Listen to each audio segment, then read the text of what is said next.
Dobar dan. Danas govorimo o futuru prvom. Futur prvi buduće je glagolsko vrijeme. To znači da ga koristimo kad govorimo o radnjama koje će se dogoditi u budućnosti. Futur prvi složeni glagolski oblik jer se sastoji od dvaju dijelova. To su nenaglašeni oblik prezenta pomoćnog glagola htjeti i infinitiv, neodređeni glagolski oblik koji završava na ti ili na či.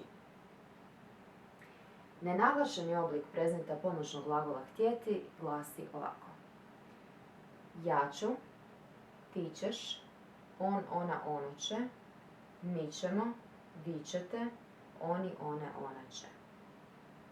To je skraćeni oblik glagola ja hoću, ti hoćeš, on, ona, ono hoće, mi hoćemo, vi hoćete, oni, one, ona hoće.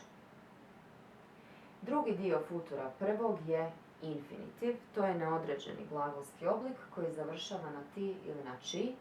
Ovdje sam navela nekoliko infinitiva i od svakog od njih možemo tvoriti futur prvi. To su infinitivi doći, otići, jesti, pjevati, pisati, gledati. A sada ću na primjeru glagola doći i pjevati pokazati kako se tvori futur prvi. Ja ću doći, ti ćeš doći, on, ona, ono će doći, mi ćemo doći, vi ćete doći, oni, one, ona će doći.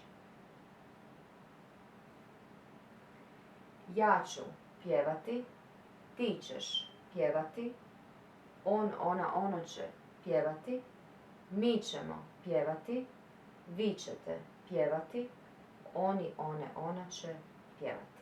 Važno je napomenuti sljedeće.